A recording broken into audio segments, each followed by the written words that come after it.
Kalau di sini disebutkan kena mental, berarti ketika jiwa kita merespon suatu keadaan dalam keseharian kita ya, atau bahkan di lingkungan atau bahkan di suasana seperti apa, itu berarti ada yang terganggu. Nah, itu berarti kalau kena mental. Kurang lebih seperti itu. Untuk mengatasi mental atau ketika kita kena mental, apakah ada tuntunannya gitu dalam Al-Quran atau dalam kisah-kisah Nabi atau kisah-kisah Rasul yang lain? Masya Allah. Ini cakep banget ini. Mungkin sekali lagi ini mungkin bagi setiap teman-teman ini berbeda. Mereka mempunyai motivasi sendiri ketika mereka hidup. Tetapi ketika kami itu mendengarkan ayat ini, itu serasa hati Podcastan. Bismillahirrahmanirrahim. Assalamualaikum warahmatullahi wabarakatuh. Waalaikumsalam warahmatullahi wabarakatuh. Pemirsa Ibaska TV yang dirahmati dan dimuliakan oleh Allah Subhanahu wa Ta'ala dimanapun Anda berada, kembali bersama kami di serial podcastan melihat dunia dari sudut pandang santri. Kali ini bersama saya Muhammad Ihsan, Mas Santri Muhammad Ali Ibn Abbas Klaten, Mustawa 2. Namun pada kesempatan kali ini saya tidak sendiri. Insya Allah kita akan berbincang-bincang mengenai tentang hal ihwal tentang kena mental, yaitu hal-hal yang dialami oleh masyarakat atau orang-orang pada umumnya pada saat ini, yaitu berkaitan dengan kena mental karena media sosial. Sudah bersama saya dengan Bang Siva Fransyida. Assalamualaikum Ustaz. Waalaikumsalam warahmatullahi wabarakatuh. Masya Allah, ini sehat-sehat ini, Ge? Alhamdulillah sehat. Alhamdulillah. Di sore-sore Ramadan seperti ini memang kondisinya lelah, tetapi tidak menghalangi kita ya untuk senantiasa bertolabul ilmi. Oh, bahkan mungkin di sini kita bisa katakan bincang-bincang aja. Kalau tolabul ilmi kok kelihatannya bagi santri agak berat. Apalagi di sisa-sisa tenaga, Mas. Tapi insya Allah kita tetap senantiasa istiqomah dalam beramal kebaikan, terutama tolabul ilmi. Amin ya rabbal alamin. Begini Bang Frans, kalau biasa kami memanggil kelas balik ya, sebelum di Ma'had Ali Ibn Abbas ini saya dapat info kalau jenengan ini sebelumnya pernah berkiprah di pengabdian kesantrian. Ya, bisa dikatakan kurang lebih alhamdulillah. Ini mungkin sangat berkaitan dengan tema yang akan kita perbincangkan pada sore kali ini ya, pemirsa Ibaska TV, yaitu tentang kena mental karena media sosial. Sebelum lebih jauh mengenai kena mental itu sendiri, sebenarnya mental itu menurut Bang Siva itu seperti apa? Bismillahirrahmanirrahim. Sekali lagi kami sapa kepada pemirsa sekalian ya, teman-teman, Mas Mbak dan Bapak-bapak, Ibu-ibu, adik-adik ya. Semuanya saja. Alhamdulillah di sore hari ini kita dapat bersama-sama berkumpul. Ya, langsung saja kita membahas berkaitan tentang kena mental ya, atau mental down gitu ya kalau kita mudah ya. Betul Mas ya? Betul. Kita langsung masuk ke sedikit-sedikit dulu. Oke. Berhubungan temanya adalah kena mental karena media sosial. Alangkah bijaknya kalau kita ini menggali sedikit lah, sebenarnya mental itu apa sih? Cuma kita nggak akan berpanjang lebar di sini. Gambaran saja ya, mental itu sebenarnya kalau kita mudah untuk memahami, sebenarnya berkaitan dengan pergerakan jiwa kita, bagaimana kondisi setiap hari ya, jiwa kita dalam menghadapi sesuatu, jiwa kita dalam merespon sesuatu, nah itu mental. Secara mudah dipahami. Seperti itu Mas. Kalau di sini disebutkan kena mental, berarti ketika jiwa kita merespon suatu keadaan dalam keseharian kita ya, atau bahkan di lingkungan atau bahkan di suasana seperti apa, itu berarti ada yang terganggu. Nah itu berarti kalau kena mental. Kurang lebih seperti itu. Definisi kena mental seperti itu. Okay. Kemudian apa sih yang bisa melatar belakangi seseorang itu kena mental? Padahal kan mental ini memang setiap individu sebagai kita sebagai manusia itu pasti ada ya. Iya, pasti ada. Apa yang melatar belakangi atau faktor utama biasanya yang membuat orang itu kena mental? Ya. Sesuai dengan tema Mas, ya kita lihat bahwasanya di sini kena mental karena media sosial. Sebenarnya media kalau di sini ya, kita tidak bisa jadikan sebagai sarana utama ataupun penyebab utama bahwasanya mental ini menjadi down atau yang lainnya. Cuma memang peran dalam media sosial ini sangat besar dalam membuat mental manusia atau mental seseorang itu menjadi down. Tetapi penyebab utamanya adalah ya, salah satunya adalah menurut kami sendiri adalah kurangnya memahami diri sendiri, atau lebih tepatnya kurangnya ilmu dalam memahami diri sendiri. Iya. Karena kita pernah mendengar bahwasanya orang yang baik, orang yang terbaik itu yang dia mengerti dirinya sendiri. Nah, itu.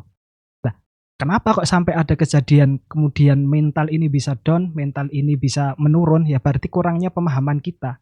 Ya, memahami bagaimana diri kita ini bertindak, bagaimana jiwa kita ini kemudian menjadi seperti apa, obat apa yang kita butuhkan untuk nafsi kita, ataupun cara-cara apa untuk mengontrol mental kita. Nah, seperti itu Mas Kevin. Oh, gitu ya Ustaz. Kemudian lantas adakah dalam Islam tuntunan bagaimana cara kita itu untuk bisa belajar untuk mengatasi mental, atau ketika kita kena mental, apakah ada tuntunannya gitu dalam Al-Quran atau dalam kisah-kisah Nabi atau kisah-kisah Rasul yang lain? Masya Allah. Ini cakep banget ini. Ya. Pemirsa insya Allah dirahmati Allah, ini suatu hal yang mungkin perlu kita bersama seksikan. Bahwasanya masalah mental ini bukan masalah yang mudah, bukan masalah yang remeh dan main-main. Bagaimana kita mengelola manajemen jiwa kita, bagaimana menjadikan jiwa kita ini menjadi jiwa yang benar-benar baik. Kalau kita melihat ke dalam sirah-sirah nabawiyah, ada saat-saat di mana para nabi, ya, kami katakan di sini karena para nabi, karena tidak hanya 1-2 nabi yang mengalami. Kalau kita bisa katakan di dalam tanda kutip mereka terkena mentalnya, atau mentalnya mungkin agak bergejolak, itu pasti terjadi di antara para nabi. Karena ujian mereka tentunya lebih dibandingkan ujian-ujian kita di tahun-tahun ini, ya, atau di masa-masa ini. Kita ambil contoh dari seorang, bukan dari seorang, dari beliau baginda Nabi kita Nabi Muhammad SAW. Ini mungkin Akhi Ihsan juga sudah tahu cerita tentang yang baru saja kita alami di bulan Rajab, yaitu kisah tentang Isra Mi'raj. Isra Mi'raj, kalau kita memang mau melihat ke belakang bagaimana proses terjadinya atau sebab-sebab terjadinya, secara hikmah kita bisa ambil bagaimana sebelum terjadinya proses atau kegiatan atau suatu peristiwa yang besar Isra Mi'raj ini didahului dengan beberapa peristiwa. Salah satunya atau salah duanya yang pertama menikah bagaimana Nabi Muhammad SAW harus ditinggalkan oleh kekasihnya yang sangat dicintai di dunia, yaitu Sayyidah Khadijah radhiyallahu anha. Ya. Kita sebagai manusia, ya ini ngapunten sebelumnya, kami berdua ini kan ya belum merasakan sampai situ. Cuma secara nalar saja kalau sampai kehilangan kekasih itu pasti rasanya Masya Allah, bagaimana di dada. Orang yang mensupport dari beliau sebelum diangkat jadi nabi, sampai beliau diangkat menjadi nabi, sampai beliau bersusah keras dakwah, beliau yang selalu mensupport. Benar-benar sangat berat pasti kehilangan seorang kekasih. Iya. Belum lagi kejadian yang kedua yang segera menimpa adalah bagaimana beliau ditinggal oleh salah satu penyokong kekuatan yang tetap meneguhkan hati beliau ketika terjadinya peristiwa-peristiwa itu, meninggal atau ditinggal wafatnya paman beliau Abu Thalib. Mungkin ataupun Allah memang menghendaki kejadian Isra Mi'raj ini terjadi setelah 2 kejadian besar yang sangat mengguncang hati Rasulullah SAW.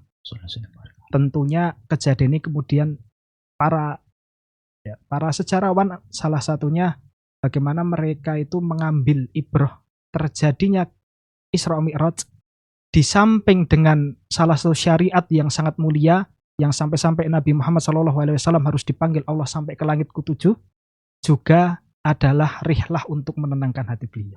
Masya Allah. Jadi memang ada Mas kejadian mental yang mungkin down di masa di masa Rasulullah. Kemudian nanti mungkin juga di masa para sahabat, bahkan para ulama ya. Kita ambil contoh satu lagi Mas.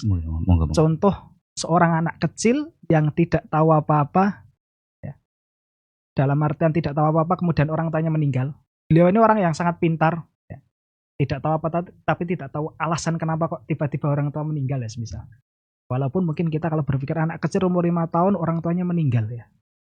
Ibnu Hajar Asqalani. Masya Allah.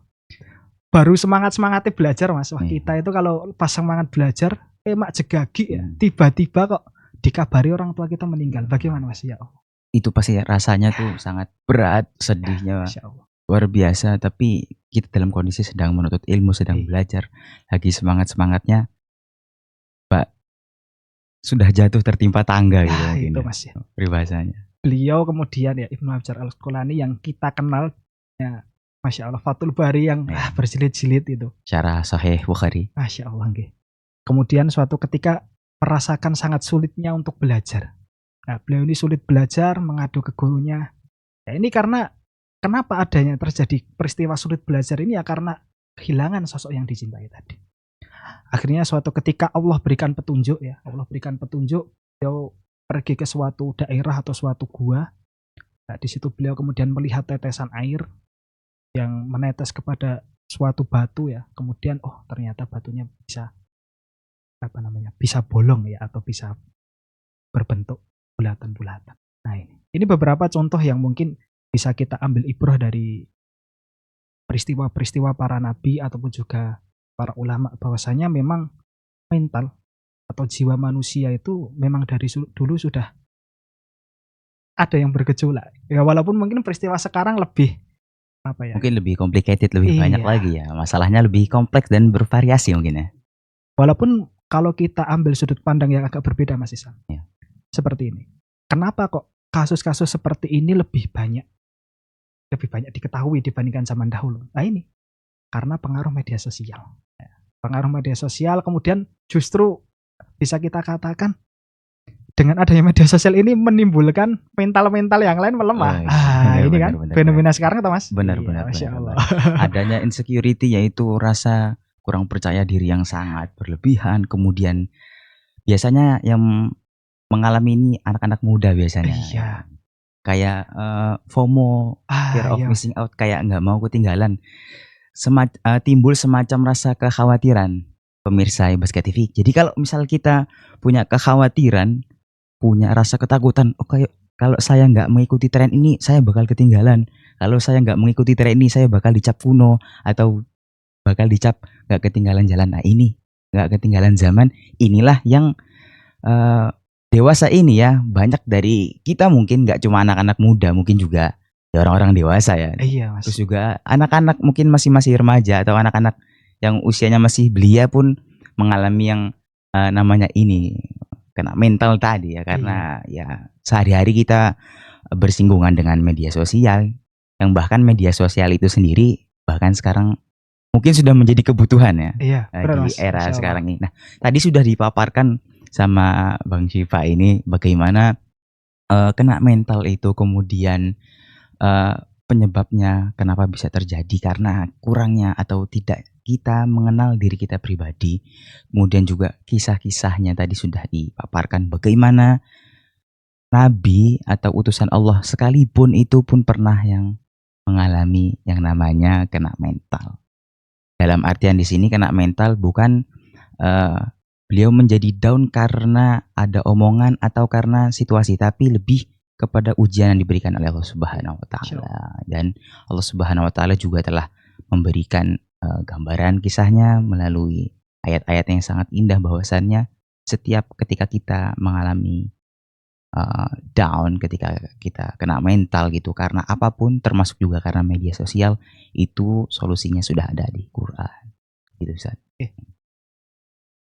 Kemudian mungkin ada nas khusus kali ya yang atau ayat Quran yang bisa menenangkan hati ketika kita mengalami yang namanya kena mental ini. Mungkin karena dirasani sama tetangganya, atau karena diomongin sama teman-temannya, atau karena ketika ngelihat teman-temannya, wah teman saya sudah wisuda, wah teman saya sudah S2, wah teman saya sudah menikah, wah teman saya sudah mencapai keinginannya, sudah mencapai cita-citanya yang lebih daripada saya, dan saya kok masih di sini-sini aja. Itu gimana? Ya, Masya Allah ya. Suatu hal yang mungkin sekarang banyak membanjiri anak-anak karena TikTok. Enggak, kita tidak boleh menyebut satu langsung ya. Intinya karena media sosial ya Mas. Ya, sebelum masuk ke situ mungkin kita kalau masuk ke dunia anak muda sekarang itu memang sekali lagi dipenuhi dengan gadget. Iya benar. Kita nggak bisa kemudian menghalangi mereka, tetapi lebih tepatnya bagaimana kita mengatur. berhubungan dengan sebelum terjadinya sebelum kami masuk ke ayat tadi sedikit saja Mas mungkin ya. Monggo. Di media sosial ini mungkin seperti yang antum katakan tadi ya, banyak sekali proses transfer mental ini dari anak ke anak. Apalagi ini yang paling memicu itu mungkin kondisi di mana anak-anak atau teman-teman kita yang masih remaja ini masuk ke usia balik. Ya, kita sendiri mengetahui ya bahasanya balik itu adalah suatu masa di mana mereka, kalau orang dulu nyebutnya golek jati diri. Wah, pengen menunjukkan aku iki lho kan ngono. Bahasa gaulnya ABG, anak baru gede ya. Ini leres ya gitu. Nah, kalau kami sendiri ya melihat yang kami rasakan, karena ini kan spesial santri Mas ya. Iya, kita kan sama-sama pernah mungkin nyantri, walaupun saya ini SD sampai SMA negeri, walaupun tapi pernah ikut nyantri juga. Salah satu ayat yang kami jadikan untuk landasan ketika kami down, ketika kami lupa ya atau agak hilang arah, hilang tujuan ya gitu kan. Ya, ibaratnya kalau sekarang kena mental itu tadi, itu adalah saya selalu ingat ya bahwasanya Allah itu Shallallahu Alaihi Wasallam, Allah Subhanahu Wa Taala, Allah Subhanahu Wa Taala berfirman ya, ala bidzikrillahi tatmainnul qulub. Mungkin sekali lagi ini mungkin bagi setiap teman-teman ini berbeda. Mereka mempunyai motivasi sendiri ketika mereka hidup. Tetapi ketika kami itu mendengarkan ayat ini, itu serasa hati madek. Kalau kita itu mungkin selama ini salah mencari dalam ketenangan. Mencari kebahagiaan kita itu mungkin juga salah ya. Kalau Ana sendiri kemudian setelah mendengar ayat itu, ketika kok lupa ada yang baca, Masya Allah. Ini sebenarnya Ana ngapain sih dari kemarin? Kok sampai kayak gini, sampai murung, sampai berbuat seperti ini. Padahal Allah itu selalu ada di depan kita, selalu ada di hati kita. Maksudnya dalam artian Allah itu akan selalu terngiang-ngiang dalam kita ketika kita itu mengingat. Tetapi kita itu kadang memang lupa Mas ya. Makanya dengan ayat ini, ala bidzikrillahi tatmainnul qulub, bahwasanya dengan mengingat Allah lah hati ini akan tenang. Kenapa kita harus risau dalam urusan-urusan kita yang ada di dunia ini? Kalau Allah itu sudah menjadi penjamin, ketika kita mengingat Allah, maka hati kita tenang, nggak usah risau. Ya. Benar. Ya, mungkin ada satu kondisi juga di mana kita akan mengalami ini Mas, membanding-bandingkan dengan yang lain. Nah, semisal, wah temanku itu udah nikah, seperti yang antum katakan tadi ya. Benar. Temanku udah nikah, apalagi nih ya, saya ini usianya Masya Allah. Karena kadang saya pun juga merasakan gitu, ketika lagi buka media sosial ya. Entah itu Instagram atau lagi komunikasi sama teman-teman, saya sudah mendapatkan udah wisuda, udah dapat S1, S2 dan lain sebagainya. Itu kadang ya Allah, aku belum ngapa-ngapain. Ya, kalau itu kemudian Mas, kalau ada kondisi seperti itu, saya mengingat ayat yang lain, Insya Allah. Kemudian terlintas dalam pikiran kami adalah salah satu ayat di surat Luqman, wa may yashkur fa innama yashkuru nafsi. Bahwasanya orang yang bersyukur itu bersyukur dirinya. Anak kemudian ingat, kenapa kok saya harus membandingkan gitu? Bandingkan masalah-masalah seperti ini. Oke, kita merasa iri dalam kebaikan manusia itu bahkan boleh ya Mas ya. Tetapi kalau kita kemudian berlarut-larut dalam iri tadi, itu malah menyebabkan hati kita terpuruk.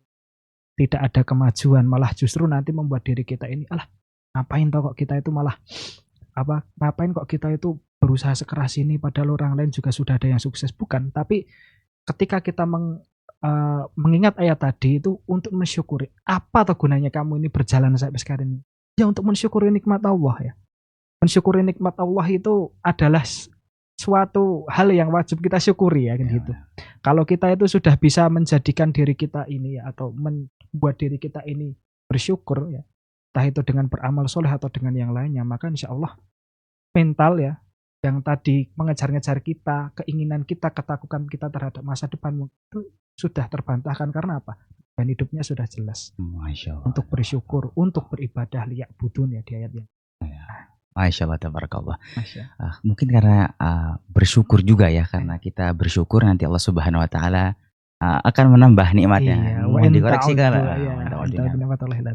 Kemudian lain syakartum lazidannakum. Ini salah dalil tadi. Astagfirullah. Enggak apa-apa. Tapi bersyukur atas nikmat-nikmat yang telah diberikan oleh Allah Subhanahu Wa Taala, yang itu nikmatnya sampai kapanpun kita sebagai hambanya, kita sebagai makhluknya tidak akan pernah bisa menghitung sedikit pun nikmatnya, karena Dari mulai kita bangun tidur sampai mau tidur lagi itu isinya nikmat semua ya. Iya, Masya Allah. Dan tadi juga dikatakan bahwa ayat-ayat Quran lebih dzikrillahi tatma'innul qulub. Sesungguhnya dengan mengingat Allah maka hati akan menjadi tenang, hati jadi Masya tentrem. Allah. Saya pernah menemukan gini, Bang, ada satu kutipan atau satu quotes ya. Ketika kamu sedang menaiki pesawat, kamu tidak pernah tahu siapa pilotnya. Ketika kamu menaiki bis, kamu tidak pernah tahu siapa supirnya. Ketika kamu ketika kamu menaiki kapal, kamu tidak tahu siapa nahkodanya. Namun, kamu berkeyakinan bahwasannya kamu akan selamat, kamu akan sampai di tujuan. Nah, kemudian setelah itu statementnya adalah, lalu lantas apa yang dikhawatirkan gitu? Iya, Masya Ketika Allah. kita tahu bahwasannya kita ini makhluk yang diciptakan oleh Allah Subhanahu wa taala, Allah yang sudah menjamin, bahkan Allah yang menjamin bagaimana kehidupan makhluk itu sendiri dengan sifat Rahman dan Rahimnya. Lalu untuk apa kita meragukan itu? Betul. Ya, Masya Allah, benar sekali ini, Masya Allah. Jadi pemirsa Ibaskah TV yang dirahmati dan dimuliakan Allah Subhanahu wa taala, hendaknya ayat yang tadi disebutkan ala bidzikrillahi tatma'innul qulub ini menjadi pedoman kita ketika kita merasa down, ketika kita merasa kena mental, ketika kita merasa aku sudah tidak sanggup lagi di dunia ini, aku ingin mengakhiri hidup di dunia ini. Itu dijauhkan, dihilangkan sejauh-jauhnya karena kita harus menanamkan keyakinan bahwasanya hidup kita sudah dijamin oleh Allah Subhanahu wa taala. Apalagi kita sebagai seorang santri ya, Iya, yang benar mana sekali, Mas. kehidupan sehari-hari kita itu selalu dinaungi dengan Al-Qur'an, yaitu dengan membaca, kemudian menghafal, kemudian mentadabburi yang insya Allah kita juga termasuk dari bagian dari keluarganya Allah Subhanahu wa taala Amin, gitu. amin. Nah, kemudian setelah tadi dipaparkan, selanjutnya adalah bagaimana cara kita nih untuk men-stop jikalau media sosial tadi itu sampai mempengaruhi kondisi mental kita. Itu kalau kita sudah kena ya, terus bagaimana cara men-stopnya? Dan kalau belum kena nih, Oh, bagaimana yes. cara Masya Allah. mencegahnya ya? Ya, sebuah ungkapan yang sangat bagus ya, Mas ya. Bahwasanya mencegah lebih baik daripada mengobati. Ya, Masya Allah. Tentunya Mas Ihsan insya Allah dirahmati Allah. Kita di sini tidak bisa menghalau ya. Kami sudah Ana sudah katakan di depan tadi, kalau bahwasanya kita ini tidak bisa kemudian memberikan batasan kepada teman-teman kita atau keluarga kita. Wis sama sekali kita tidak usah pegang HP, tidak usah pegang media sosial. Ini malah menjadi akan susah ya. Tetapi bagaimana kemudian kita itu lebih ke pengontrolan. Jadi begini Mas ya. Kami tadi sempat sedikit membaca-baca ya beberapa terkait dengan penelitian bahwasanya kebanyakan manusia, ini manusia loh, berarti orang-orang ya. Ya, manusia pada umumnya. Iya, maksudnya bukan dibatasi anak-anak, dian remaja ataupun termasuk juga dewasa. Tidak dibatasi oleh agama dan gender ya. Agama dan gender. Mereka yang menggunakan media sosial ya. Media sosial Iya. bukan HP saja. Iya. Media sosial itu berarti kan ya kita tahulah banyaknya jenisnya. Yang lebih dari 3 jam per hari itu berkemungkinan atau berpotensi untuk mentalnya terganggu.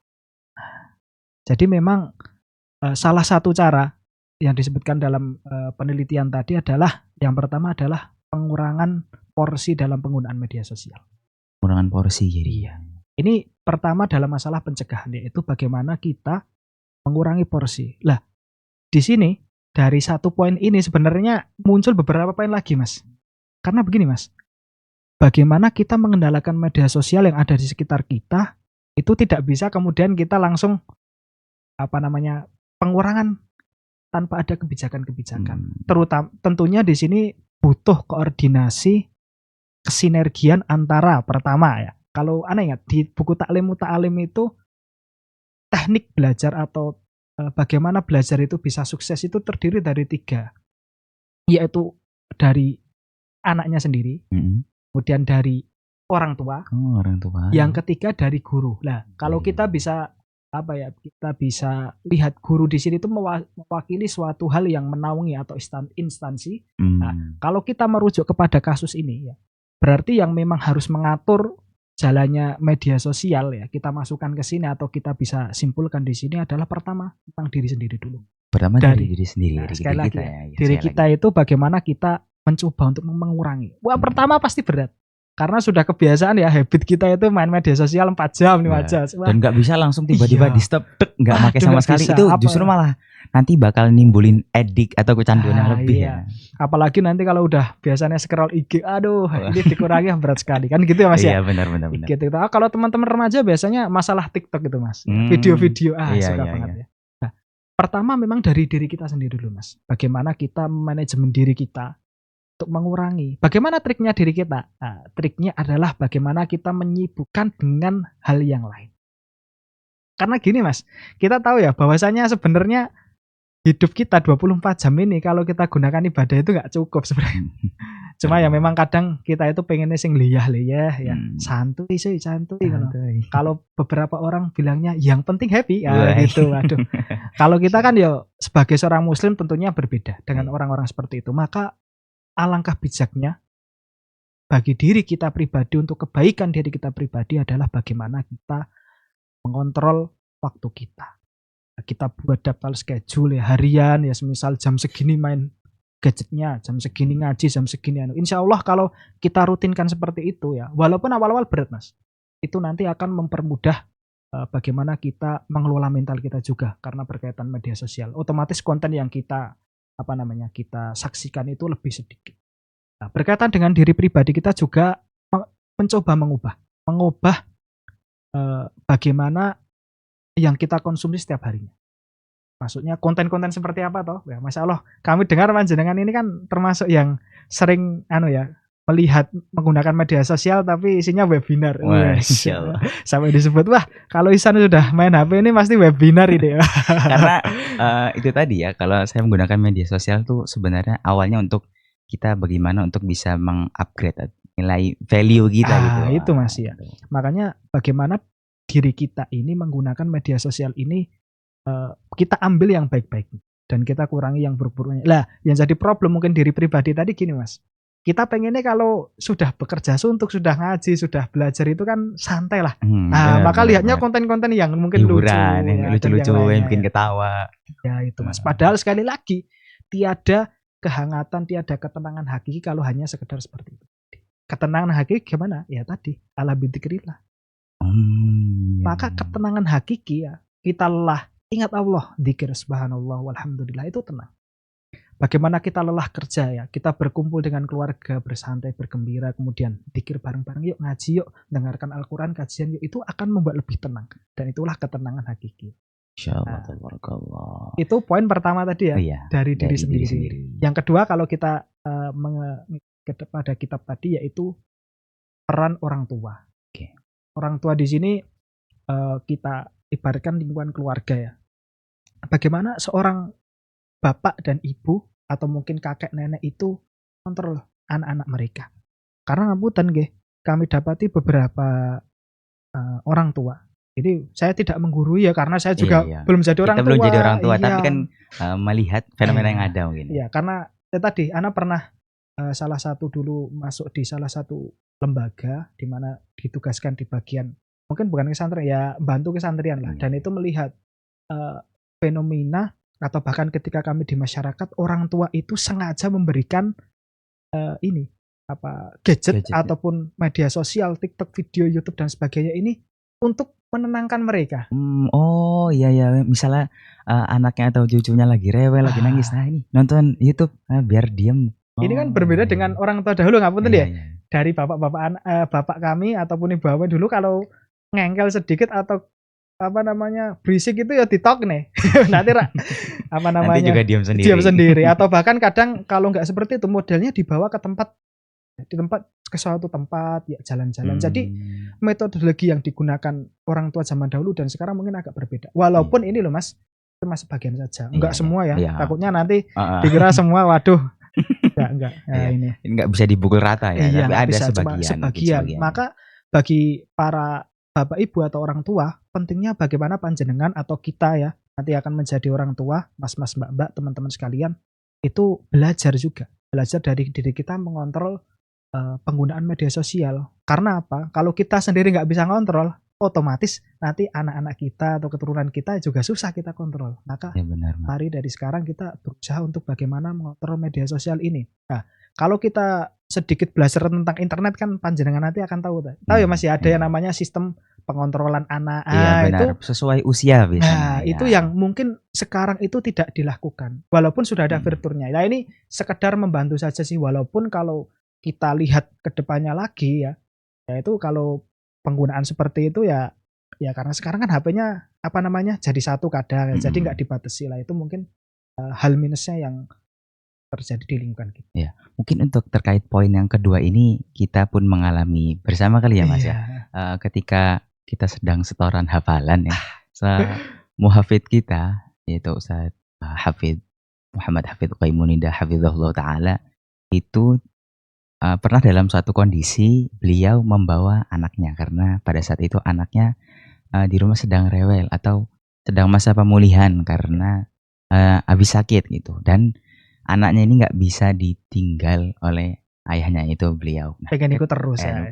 ikut terus. Ketika setoran pun ikut terus. Nah, namun menariknya ketika saya perhatikan gitu ya Mas ya. Mungkin antum juga Iya, Masya perhatikan Allah ya. itu sampai Itu, ingat wah. ya, ketika beliau memegang HP untuk membuka sesuatu, itu anak beliau itu sama sekali tidak tertarik, tidak menggubris keberadaan gadget atau handphonenya beliau gitu.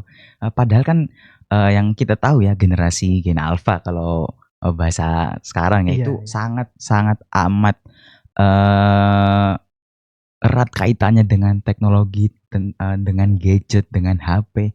Ini Masya Allah sekali ya.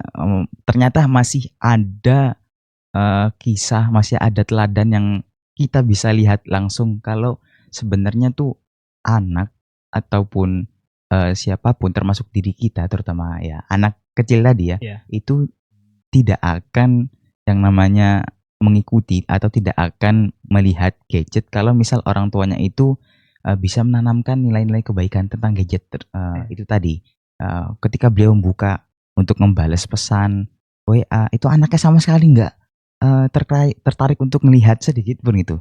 Terus kemudian ketika HP-nya ditaruh, itu anaknya sama sekali nggak megang. Kalaupun megang nggak dibuka gitu, nggak dinyalain. Padahal kalau ngeliat anak-anak pada umumnya umur segitu tuh udah bisa buka gadget, buka YouTube, udah bisa ketawa-ketawa sendiri gitu. Nah ini kan Masya Allah sekali gitu, yang benar-benar kita langsung lihat di lapangan realitanya. Ini realita. Jadi sekali lagi pemirsa, insya Allah dirahmati Allah, memang peran orang tua ini sangat besar Ujen. Di sekali lagi nih, kebiasaan kita yang sekarang ini akan menentukan nanti bagaimana anak-anak kita ya, mental kita. Sekali lagi ya, ini sebagai nasihat untuk kami berdua juga dan juga untuk teman-teman sekalian, karena kami belum merasakan, pasti memang susah. Cuma dari peristiwa yang disampaikan Akhisan tadi, wah Masya Allah, ternyata memang mendidik anak itu nanti akan berpengaruh ke bagaimana ke depannya ya.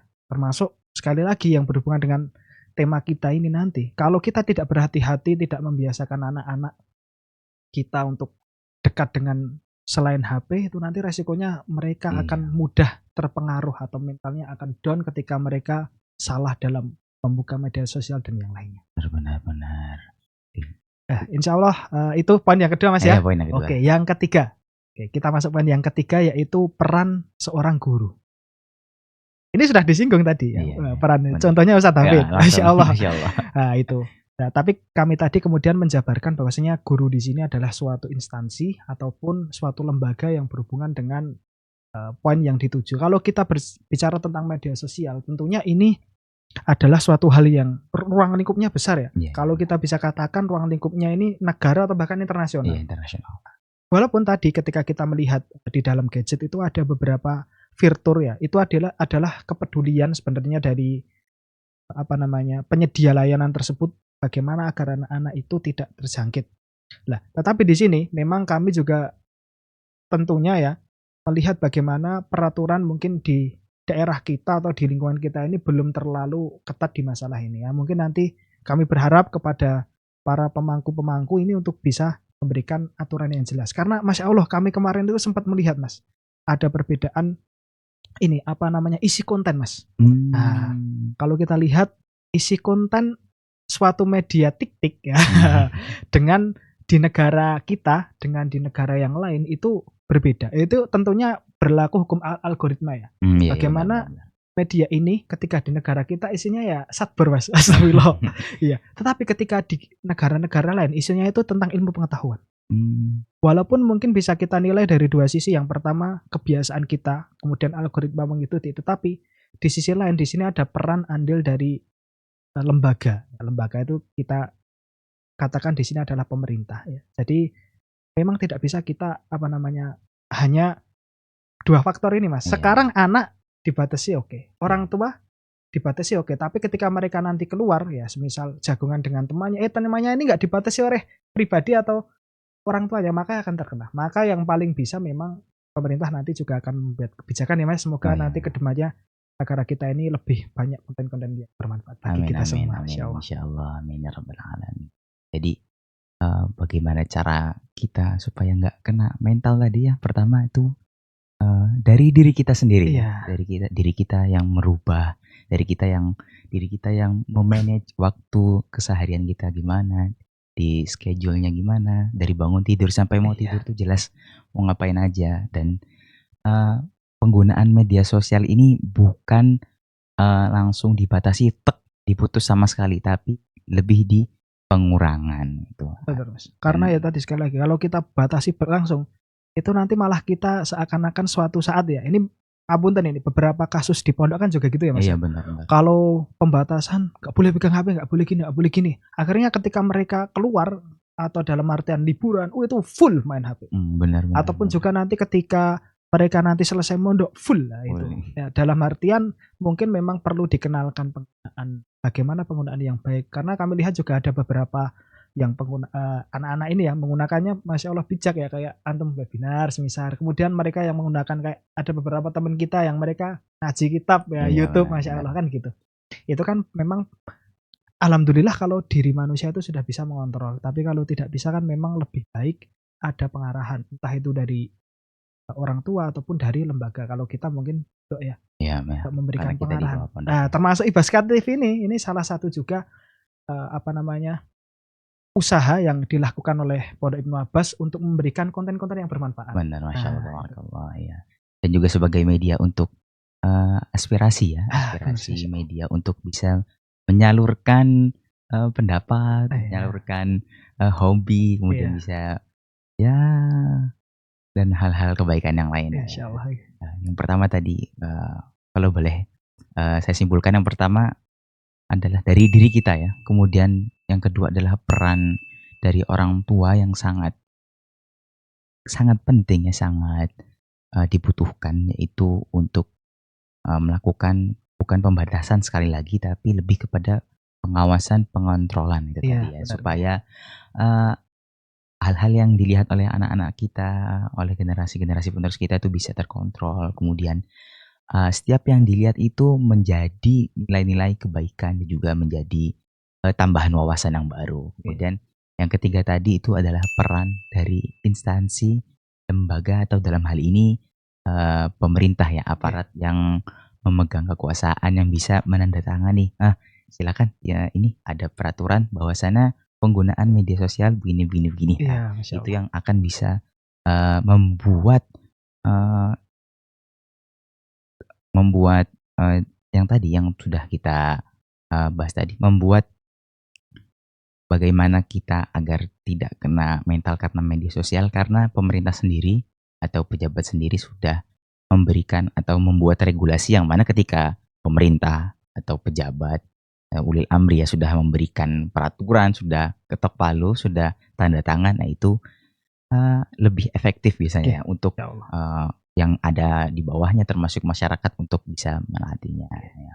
Terima kasih Bang Syifa Fransida atas kesempatannya. Jazakumullah khairan, Masya Allah. Jazakumullah khairan sudah menemani saya dan juga pemirsa Ibaskat TV dimanapun Anda berada, yang insya Allah dirahmati dan dimuliakan Allah Subhanahu Wa Taala. Kemudian kami juga mengucapkan selamat berbuka puasa bagi pemirsa Ibaska TV. Iya, nggih. Ah, Jangan lupa bukanya secukupnya mawon. iya.